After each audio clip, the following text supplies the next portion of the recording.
नमस्कार बच्चों, राज्य शिक्षा शोध एवं प्रशिक्षण परिषद पटना बिहार में आपका स्वागत है। पिछले क्लासेज में हम लोग पढ़ रहे थे न्यूटन का गति नियम। उसके बाद हमने देखा था रेखीय संवेग संरक्षण का सिद्धांत। हम लोग एक कण वाले सिस्टम पर, एक कण वाले निकाय पर हमने देखा था संवेग संरक्षण का सिद्धांत कैसे काम करता है। उसके बाद हमने दो कण वाले निकाय पर भी देखा। अब हम लोग देखेंगे रेखीय संवेग संरक्षण के सिद्धांत का व्यवहारिक प्रयोग, जिसमें एक है हमारा गन प्लस बुलेट सिस्टम। देखिए, जब हम गन और बुलेट को एज ए सिस्टम ले लेते हैं, एज ए निकाय ले लेते हैं, तो इस पर कोई एक्सटर्नल फोर्स नहीं लग रहा है। और यदि ए बुलेट पे गन फोर्स लगाता है तो निश्चित तौर पे उतना ही फोर्स बुलेट भी, न्यूटन्स थर्ड लॉ से उतना ही फोर्स बुलेट भी गन पे लगाता है। और ये मान लीजिए जैसे ये रहा force on bullet F B और ये रहा फोर्स ऑन गन, ठीक है। अब देखिए, इसको यदि मान लीजिए v वेलोसिटी मिलता है फॉरवर्ड आगे की तरफ, हम तो स्वाभाविक है इसको हम मान लेते हैं u वेलोसिटी मिलता है। अब देखिए, हम संवेग संरक्षण के सिद्धांत से लिख सकते हैं, मैं लिख दे रहा हूं, संवेग संरक्षण के सिद्धांत से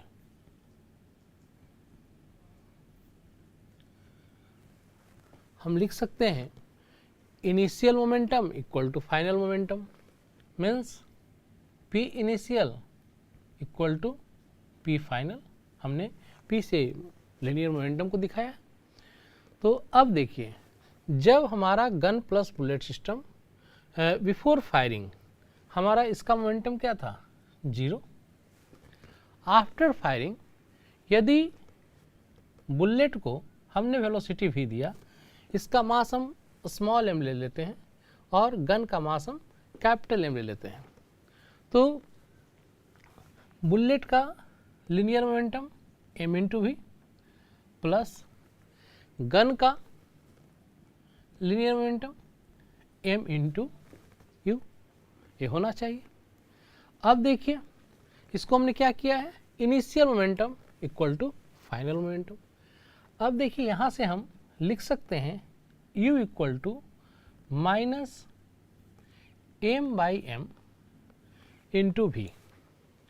देखिए, निगेटिव साइन ये बता रहा है, हमने फॉरवर्ड को पॉजिटिव लिया है, यहाँ हमारा u इक्वल टू आ रहा है समथिंग निगेटिव।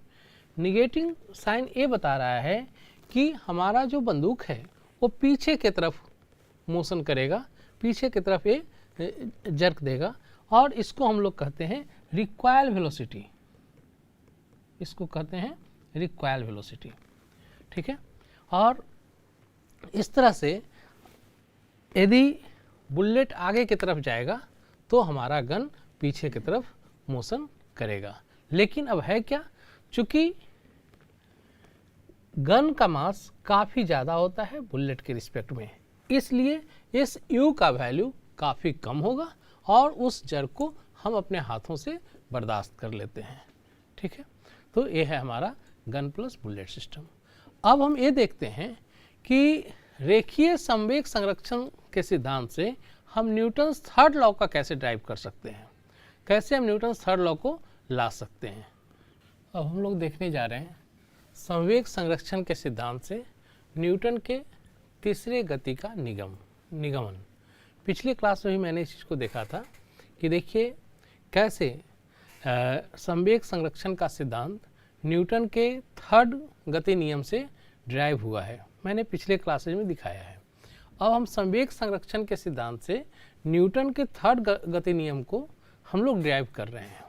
जैसे मान लीजिए दो ऑब्जेक्ट है या कोई दो पिंड है, ये है ए बी, इसका मास m1, इनिशियली ये u1 स्पीड से चल रहा है, ये इसका मास m2 और ये इनिशियली u2 स्पीड से चल रहा है। अब देखिए कुछ देर बाद दोनों टकराता है। टकराने के लिए स्वाभाविक है, ये ज़रूरी है कि u1 ग्रेटर देन u2 तभी टक्कर होगी। तो दोनों टकराता है। टकराते समय इसका ए जो है बी ओ ए पर फोर्स लगाता है, इसको हम लेते हैं force on A due to B, ठीक है, और ए इस पर फोर्स लगाएगा, इसको हम लेते हैं force on B due to A, ठीक है। और उसके बाद ये दोनों बॉडी पुनः अलग हो जाता है, दोनों पिंड पुनः अलग हो जाता है और ये बी v2 वेलोसिटी से या स्पीड से और ए v1 स्पीड से चलने लगता है स्वतंत्र रूप से। अब देखिए हम यदि संवेग संरक्षण के सिद्धांत से ऐसा लिख सकते हैं, संवेग संरक्षण के सिद्धांत से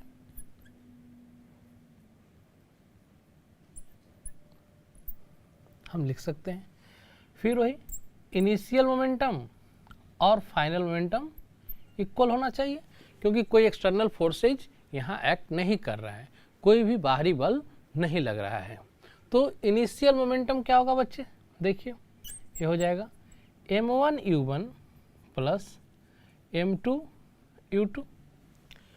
अब देखिए फाइनल मोमेंटम, तो a का मास m1, b का m2, तो final momentum m1 v1 plus m2 v2।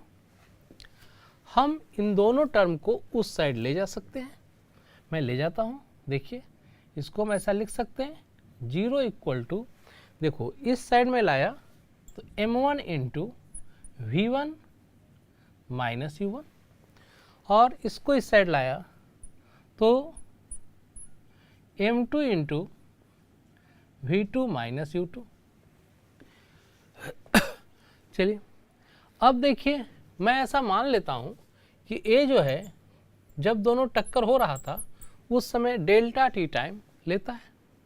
तो देखिए हम इसको ऐसे लिख सकते हैं, दोनों तरफ मैं डेल्टा टी से डिवाइड कर देता हूँ, तो हम ऐसा लिख सकते हैं 0 equal to m1 into v1 minus u1 by इधर 0 बाई डेल्टा टी 0, और इस साइड डेल्टा टी से डिवाइड करने के बाद आ जाएगा ऐसा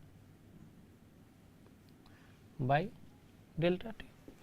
अब देखिए ये m1 into v1 minus u1 ये क्या है, ये हमारा बॉडी A का या कहें पिंड A का चेंज इन मोमेंटम है, जबकि m2 into v2 minus u2 ये क्या है, B का चेंज इन मोमेंटम है। मैंने उसको डेल्टा टी से डिवाइड कर दिया, ये हमारा क्या आ गया, rate of change in momentum of A और ये rate of change in momentum of B, ठीक है।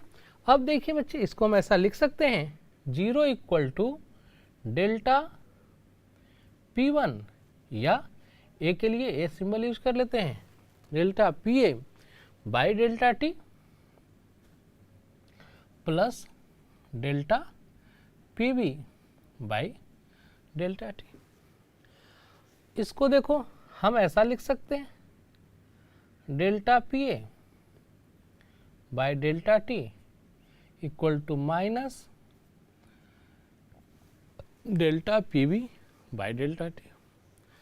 अब देखिए ये क्या है, rate of change in momentum of A, ठीक है, rate of change in momentum of body A is equal to negative of rate of change in momentum of body B. अब देखिए मैंने क्या पढ़ा है, rate of change in momentum हमें force देता है, तो ए हमें क्या देगा, force on A due to B, and this is force on B due to A, and this is Newton's third law of motion. इस तरह से हम कह सकते हैं, देखिए आज हमने ये पढ़ा कि संवेग संरक्षण के सिद्धांत से न्यूटन्स का तृतीय गति नियम ड्राइव किया जा सकता है, उसका निगमन किया जा सकता है, उसका एक्सप्रेशन लाया जा सकता है। पिछले क्लासेज में हमने देखा था कि न्यूटन के थर्ड गति नियम से संवेग संरक्षण का सिद्धांत लाया जा सकता है। अब बच्चों हम लोग देखेंगे न्यूटन्स लॉ ऑफ मोशन का कुछ व्यवहारिक प्रयोग या व्यवहारिक उपयोग, उसको जो कहें, ठीक है। न्यूटन के गति नियम का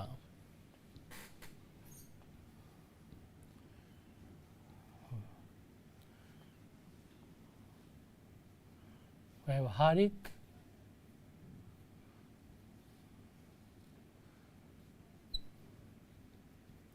प्रयोग। मास पुल्ली सिस्टम।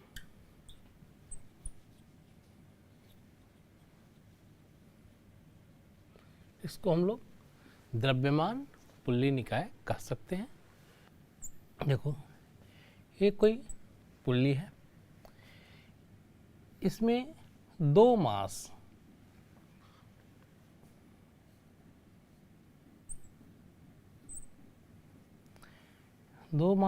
m1 और m2 इस तरह से कनेक्टेड है, और यह जो डोरी है, यह जो स्ट्रिंग है, पुल्ली के ऊपर से पास कर रहा है। तो हमें इस पुल्ली में टेंशन और एक्सीलरेशन निकालने हैं। मैं क्वेश्चन लिख दे रहा हूं।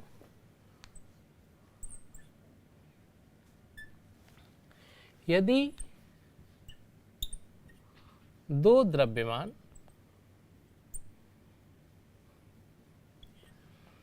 m1 और m2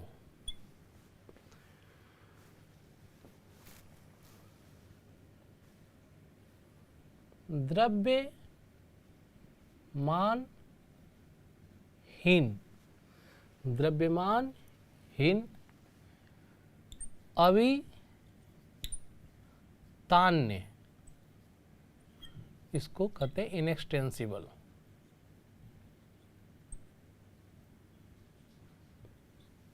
इनएक्सटेंसिबल, डोरी से बंधा है और डोरी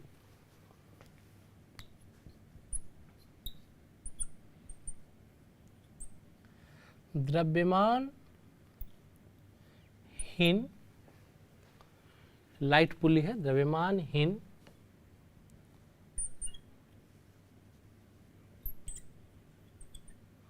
पुल्ली, द्रव्यमानहीन एवं स्थिर मीन्स फिक्स्ड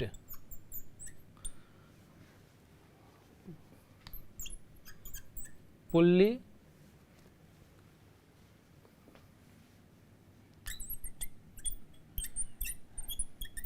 के ऊपर से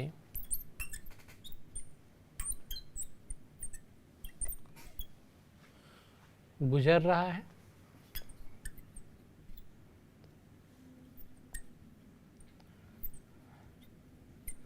जैसा कि चित्र में दिखाया गया है।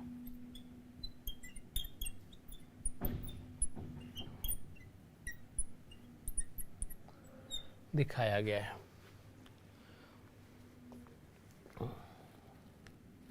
पुल्ली और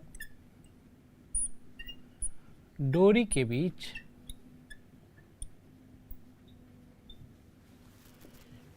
कोई घर्षण बल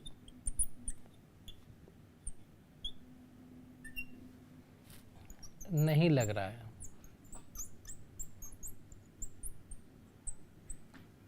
तो डोरी में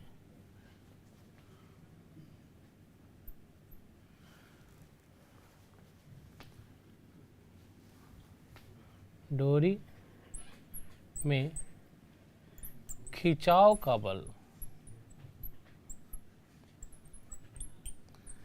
इसको टेंशन कहते हैं, एवं दोनों द्रव्यमान का त्वरण बताएं।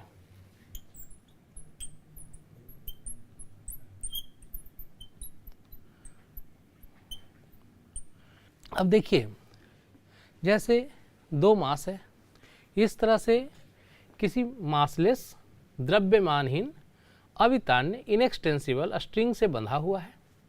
ये स्ट्रिंग जो है मासलेस पुल्ली, ठीक है, जो फिक्स्ड है, फ्रिक्शनलेस है, मीन्स मासलेस भी है पुल्ली, फिक्स्ड है, ये रोटेट नहीं कर रहा है, और इसका सरफेस जो है फ्रिक्शनलेस है, उसके ऊपर से इस तरह से पास कर रहा है।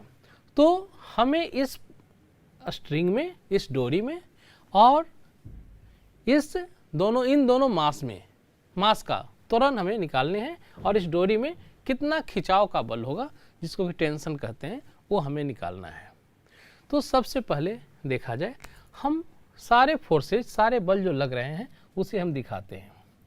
इसका मास m1 है, मास m1 है, तो अर्थ के ग्रेविटेशनल फोर्स के कारण इस पर m1g नीचे की तरफ लग रहा है। इसका मास m2 है, तो इस पर अर्थ के ग्रेविटेशनल फोर्स के कारण m2g नीचे की तरफ लग रहा है। अब देखिए, ए मास इस पुल्ली को नीचे की तरफ खींच रहा होगा, a tension T। Newton's third law से, न्यूटन के तृतीय गति नियम से, जब ए पिंड पुल्ली को खींच रहा है नीचे की तरफ टेंशन T से, तो पुल्ली भी इस पिंड को ऊपर की तरफ खींचेगा टेंशन T से।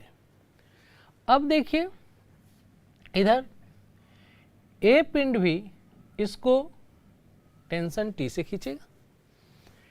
न्यूटन्स थर्ड लॉ से ए पुल्ली इस पिंड को टेंशन T से ऊपर की तरफ खींचेगा। यदि मान लीजिए m1 का वैल्यू ग्रेटर है m2 से, तो मैं मान लेता हूं कि ए जो द्रव्यमान है m1, वो नीचे की तरफ जाता है एक्सेलरेशन a से। तो जब ये नीचे की तरफ जाएगा, ए ऊपर जाएगा एक्सेलरेशन a से। अब देखिए, चूंकि यहां पर स्ट्रिंग मासलेस है, इसलिए स्ट्रिंग के हर एक पॉइंट पर डोरी मासलेस है, द्रव्यमानहीन है, इसलिए डोरी के हर एक पॉइंट पे खिंचाव बल समान होगा। यदि डोरी मासलेस नहीं होता तो क्या होता? देखिए, अभी जैसे यहाँ पर टेंशन T होता, इससे ऊपर हम यहाँ पर देखते तो इतना दूर जो डोरी की लंबाई है उसका जो द्रव्यमान होता वो भी ऐड हो जाता, तो फिर हमारा टेंशन एक समान नहीं रह पाता। तो ये सब पॉइंट हम याद रखेंगे या समझ लें। जैसे मैं लिखते रहा हूं, चूंकि डोरी का कोई द्रव्यमान नहीं है,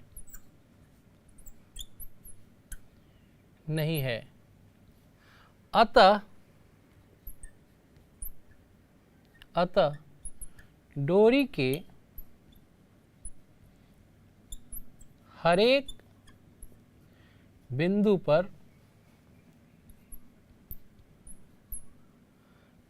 पर टेंशन इक्वल होगा या बराबर होगा,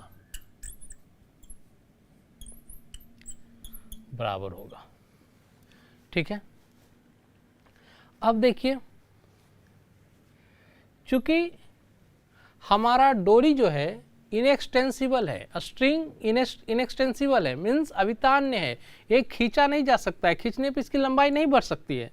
तो क्या होगा, अब देखिए जब लंबाई बढ़ती तो क्या होता, जब लंबाई बढ़ती तो ऐसा हो सकता था कि ए मास ज़्यादा था तो ए नीचे 3 मीटर बढ़ जाता, और ए हो सकता है कि ऊपर जाने के बजाय जब ये एक्सटेंड कर जाता, ठीक है, स्ट्रिंग एक्सटेंड कर जाता नीचे की तरफ 1 मीटर, तो ए हो सकता है कि 2 ही मीटर ऊपर जाता।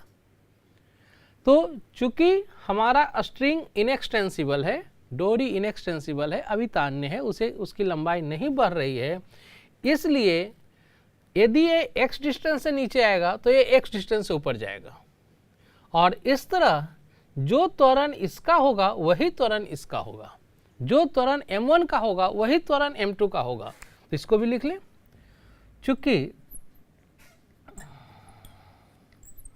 डोरी अवितान्य है, इसे खींचा नहीं जा सकता है, अतः दोनों द्रव्यमान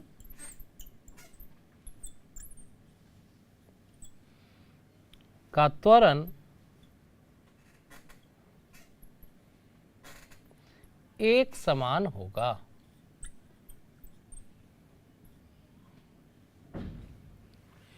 उसके बाद इसमें हमारा पुल्ली फिक्स्ड है और फ्रिक्शन लेस है। पुल्ली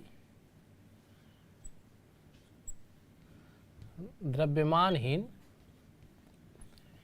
एवं फ्रिक्शन लेस है।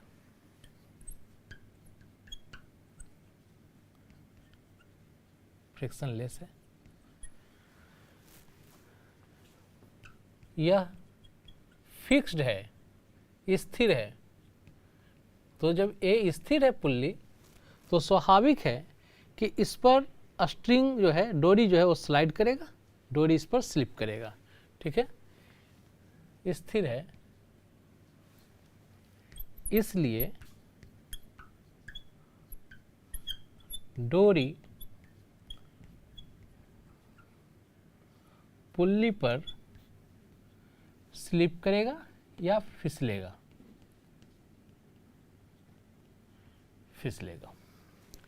इतना कंडीशन हम लोग मान के चल रहे हैं।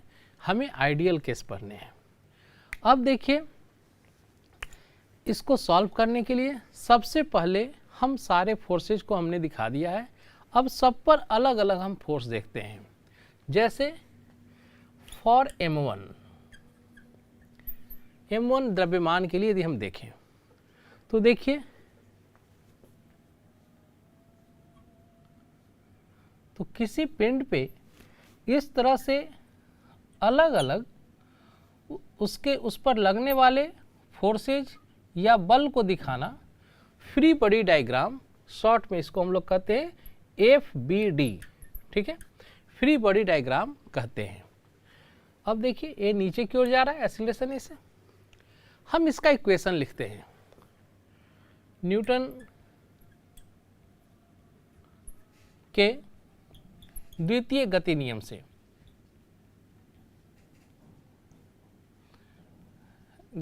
से। हम लोगों ने क्या पढ़ा है, sigma F external equal to ma।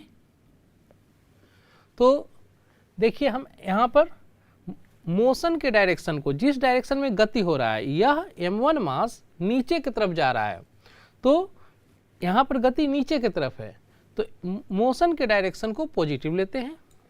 तो देखिए, हम यहाँ पे नेट फोर्स निकालने हैं, तो mg प्लस, स्वाभाविक है जब मोशन के डायरेक्शन को पॉजिटिव ले रहे हैं तो उसके अपोजिट डायरेक्शन को निगेटिव लेंगे, तो plus minus T equal to m1a। इस तरह से हमारा एक इक्वेशन आया m1g minus T equal to m1a। इसको हम करते हैं इक्वेशन फर्स्ट, इसको हमने लिखा इक्वेशन फर्स्ट, ठीक है। अब देखिए हम सेकेंड बॉडी पे आते हैं। देखो बच्चों, द्रव्यमान m2 के लिए फॉर m2, देखिए इसका पहले फ्री बॉडी डायग्राम बनाते हैं। नीचे की तरफ m2g, ऊपर की तरफ t, ऊपर की तरफ एक्सेलरेशन a। फिर वही चीज़ हमने कहा मोशन के डायरेक्शन को पॉजिटिव, यहाँ पर ये बॉडी ऊपर की तरफ जा रहा है, मोशन हमारा ऊपर की तरफ है, तो t प्लस डाउनवर्ड को negative t plus minus m2g equal to m2a। अब देखिए यहाँ से हम लिख सकते हैं t minus m2g equal to m2a। ये हमारा रहा इक्वेशन सेकेंड। अब हम इक्वेशन फर्स्ट और सेकेंड को सॉल्व करेंगे और इसको अगले क्लास में देखते हैं। अगले क्लास में हम इक्वेशन फर्स्ट और सेकेंड को सॉल्व करेंगे, उसके बाद फिर हम आगे बढ़ेंगे। तब तक के लिए बच्चों नमस्कार।